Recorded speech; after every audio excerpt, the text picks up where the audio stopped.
Bharatiya Janata party के वरिष्ठ नेता और कई राज्यों के राज्यपाल रहे सीपी राधाकृष्णन भारत के 15वें उपराष्ट्रपति चुन लिए गए हैं। आपको बता दें कि 9 सितंबर को उपराष्ट्रपति पद के चुनाव हुए, जिनमें एनडीए के उम्मीदवार सीपी राधाकृष्णन ने जीत दर्ज कर ली है। उनका मुकाबला इंडिया गठबंधन के उम्मीदवार बी सुदर्शन रेड्डी से था। ये चुनाव कई लिहाज से बहुत ही अहम था और ऐसे में जिस तरीके से सीपी राधाकृष्णन को उम्मीदवार बनाया गया था, उसके बाद से ही ये सवाल उठ रहे थे कि आखिर दक्षिण से क्यों कैंडिडेट एनडीए ने अपना चुना और फिर इंडिया ने भी अपना कैंडिडेट दक्षिण से ही उतारा। आइए सीपी राधाकृष्णन के बारे में, उनके जीवन के बारे में विस्तार से आपको बताते हैं। लेकिन उससे पहले आपको बता दें कि इससे पहले 74 साल के जगदीप धनखड़ 14वें उपराष्ट्रपति थे और धनखड़ ने अगस्त 2022 में उपराष्ट्रपति का पदभार संभाला था और ऐसे में उनका कार्यकाल 10 अगस्त 2027 तक था। लेकिन अपना कार्यकाल पूरा करने से पहले ही 21 जुलाई 2025 की शाम स्वास्थ्य कारणों का हवाला देते हुए उन्होंने अपने पद से इस्तीफा दे दिया था। इस वजह से ये पद खाली हुआ और अब इसके लिए चुनाव संपन्न हुए। इस चुनाव में एनडीए की ओर से सीपी राधाकृष्णन और विपक्ष की तरफ से सुप्रीम कोर्ट के पूर्व जज बी सुदर्शन रेड्डी उम्मीदवार रहे। उपराष्ट्रपति का पद देश के सर्वोच्च पदों में दूसरे स्थान पर है। तो ऐसे में आइए अपने इस वीडियो में हम आपको बताते हैं भारत के 15वें और नए उपराष्ट्रपति सीपी राधाकृष्णन के जीवन से जुड़ी हुई कुछ अहम बातें और उनका राजनीतिक सफर। राधाकृष्णन 4 दशक से ज्यादा समय से राजनीति और सामाजिक जीवन में सक्रिय रहे हैं और उन्हें तमिलनाडु की राजनीति का एक सम्मानित चेहरा माना जाता है। सीपी राधाकृष्णन का जन्म 4 मई 1957 को तमिलनाडु के तिरुपुर जिले में हुआ। उन्होंने बिजनेस एडमिनिस्ट्रेशन में स्नातक की पढ़ाई की। उनका राजनीतिक सफर राष्ट्रीय स्वयंसेवक संघ यानी आरएसएस से शुरू हुआ। 1974 में वो भारतीय जनसंघ की राज्य कार्यकारिणी समिति के सदस्य चुने गए। सीपी राधाकृष्णन ओबीसी समुदाय कोंगू वेल्लार से आते हैं। उनकी पत्नी का नाम आर सुमति है। वही साल 1996 में इन्हें बीजेपी तमिलनाडु का सचिव बनाया गया। इसके बाद 1998 में कोयम्बटूर से ये पहली बार लोकसभा सांसद चुने गए और 1999 में फिर से जीत का परचम लहराया। साथ ही संसद में उन्होंने टेक्सटाइल पर स्थायी समिति के अध्यक्ष के तौर पर भी काम किया है। वो पीएसयू समिति, वित्त पर परामर्श समिति और शेयर बाजार घोटाले की जांच करने वाली विशेष समिति के सदस्य भी रहे हैं। साल 2004 में इन्होंने संयुक्त राष्ट्र महासभा को भारतीय संसदीय दल के हिस्से के रूप में संबोधित किया।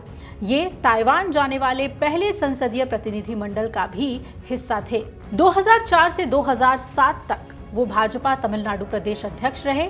इस दौरान उन्होंने 19,000 किलोमीटर लंबी रथ यात्रा निकाली, जो कि 93 दिनों तक चली।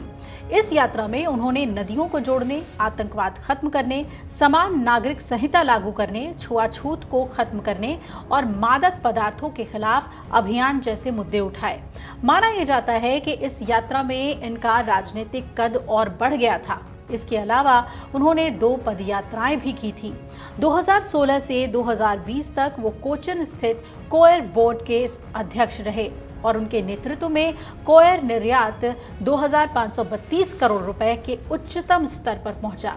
2020 से 2022 तक वो बीजेपी के ऑल इंडिया प्रभारी रहे और उन्हें केरल का जिम्मा सौंपा गया। अब इसके आगे 18 फरवरी 2023 को उन्होंने झारखंड के राज्यपाल के तौर पर जिम्मेदारी संभाली।